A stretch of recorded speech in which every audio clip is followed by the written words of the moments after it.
तुम कभी अमीर नहीं बन पाओगे, क्योंकि अमीर बनने के लिए पैसे नहीं लेकिन डिसिप्लिन चाहिए, नॉलेज चाहिए, जिसे छोड़ तुम सिर्फ पैसों के पीछे भागते। देखो, रिच और वेल्दी होने में बहुत फर्क है। रिच आज हो कल नहीं, लेकिन जो वेल्दी होता है वो आज भी है और कल भी रहेगा। सीखना है कैसे बने वेल्दी, कैसे अमीर बने, क्या नॉलेज चाहिए और क्या है वो जो तुम्हें अमीर बनने से रोक रहा है। तो देखो ये सीरीज पूरी एंड तक और इसमें दिए लेसन्स को अपनी लाइफ में अप्लाई करो और चेंजेस खुद देख लो। आपको कौन बनेगा करोड़पति का ये विनर याद है? ये है सुशील कुमार, जिन्होंने केबीसी में 5 करोड़ जीते थे, जिससे कि इस आदमी की रातों रात लाइफ बदल गई थी। ये एकदम से बहुत रिच हो गए थे, लेकिन फिर ज्यादा वक्त नहीं लगा इन्हें अपनी दौलत को उड़ाने में। लेकिन ऐसा क्या हुआ? क्यों आखिर अक्सर जो लोग जल्दी अमीर बनते हैं वो फिर उतनी ही जल्दी नीचे भी आ जाते हैं? इसका सिंपल सा जवाब है कि वो रिच यानी अमीर तो बन जाते हैं, लेकिन सही नॉलेज ना होने की वजह से वेल्दी यानी कि धनवान नहीं बन पाते। और अगर आपको ये दोनों सेम लग रहे हो तो आपको बता दूं कि इन दोनों में बहुत बड़ा डिफरेंस, और जब तक आप इस डिफरेंस को नहीं जानोगे आप भी इस दलदल से नहीं निकल पाओगे। क्योंकि बड़े वेल्दी लोगों को कुछ तो पता है जो हमें नहीं पता। देखो, जो रिच होता है उसके पास बहुत पैसे होते हैं, लेकिन जो वेल्दी होता है उसे पैसों की चिंता नहीं होती। रिच कोई भी बन सकता है। मान लो कल को आपकी लॉटरी लग गई तो आप रिच हो जाओगे। कल को आपकी बहुत अच्छी नौकरी लग गई तो भी आप रिच हो जाओगे। आपके पास जो जमीन है आपने उसे करोड़ों में बेच दिया तब भी। लेकिन वेल्दी बनने के लिए वक्त लगता है। अब वेल्दी इंसान भी रिच ही होता है, लेकिन उसकी ये दौलत कभी खत्म नहीं होती, लेकिन रिच की एक वक्त आने पर हो जाती है। अब रिच जहां अपने पैसे फालतू चीजें खरीदकर शोबाजी करने में उड़ा देता है, वहीं वेल्दी अपने पैसों को ऐसी जगह लगाता है जहां से उसके पैसे और बढ़ पाए। तो अगर आपको भी इस भीड़ चाल से निकलकर वेल्दी बनना है तो इन्वेस्ट करो ऐसी जगहों पर जो आपके पैसे को बढ़ाए। अमीर तो कोई भी दिख सकता है, खास करके आज के वक्त में जब कुछ भी सामान हमें बड़ी ही आसानी से ईएमआई पर मिल जाता है। लेकिन वही चीज जब आप बिना ईएमआई के 2 बार खरीद सको, वो है असली अमीरी। अमीर कभी भी खुद के पैसों से अमीर नहीं बनता, बल्कि वो डेट इंस्ट्रूमेंट्स को सही से यूज करता है और आगे बढ़ता है। देखो, कितना ही कमा लो हमेशा कम ही रहता है। कभी पैसा खर्चों में चला जाता है तो कभी जरूरतों में, और इन्वेस्टिंग के लिए ज्यादा कुछ बचता नहीं। और अगर ज्यादा इन्वेस्ट नहीं करोगे तो वेल्दी बनने में थोड़ा ज्यादा टाइम लग सकता है। जो अमीर लोग होते हैं उनके साथ भी यही दिक्कतें आती हैं, लेकिन वो डेट इंस्ट्रूमेंट्स का यूज करते हैं, जैसे कि क्रेडिट कार्ड्स और लोन्स। अब और आगे बताऊं उससे पहले एक वार्निंग भी दे देता हूं कि बिना इन इंस्ट्रूमेंट्स को अच्छे से समझे अगर आप इन्हें यूज करने जाएंगे तो हो सकता है कि लेने के देने पड़ जाए। क्रेडिट कार्ड एक बहुत ही अच्छा फाइनेंशियल इंस्ट्रूमेंट है, लेकिन तब जब इसे यूज करना आता हो। अब जिन्हें नहीं आता वो इसे ले तो लेते हैं, लेकिन फिर इसकी ईएमआई भरते रह जाते हैं। तो आपको वो नहीं बनना। इसके लिए पहले तो कभी भी क्रेडिट कार्ड की लिमिट को एक्सीड ना करें, हमेशा अपने बिल्स टाइम पर पे करें और जितनी कमाई हो उससे कम ही खर्च करें, क्योंकि क्रेडिट कार्ड से आप वो पैसा खर्च करते हैं जो अभी आपकी जेब में नहीं है। अब बात करें लोन्स की,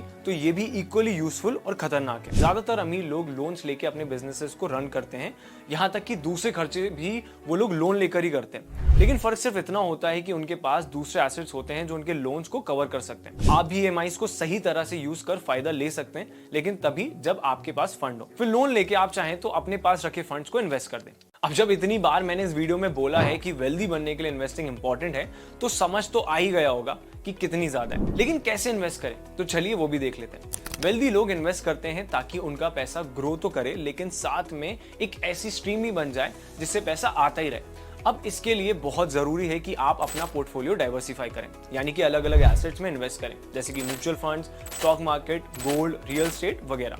लेकिन इनमें भी इन्वेस्ट करने से पहले जरूरी है कि आपको इनके बारे में अच्छे से पता हो। अब सारे इन्वेस्टमेंट्स में से म्यूचुअल फंड एक ऐसा इन्वेस्टमेंट है जिसमें आप थोड़ा टेंशन फ्री होकर इन्वेस्ट कर सकते हो, लेकिन तब जब आप इसके बारे में भी अच्छे से रिसर्च करो। वेल्दी लोग इन्वेस्टमेंट अपनी रिस्क और रिवॉर्ड के बेसिस पर करते हैं, यानी वो पहले ये समझते हैं कि वो कितना रिस्क लेना चाहते हैं और उस रिस्क के बेसिस पर कितना कमाना चाहते हैं, और इसके बाद ही वो किसी एसेट में इन्वेस्ट करते हैं। अब इन्वेस्ट करने से पहले आप भी 3 सवालों का जवाब दीजिए।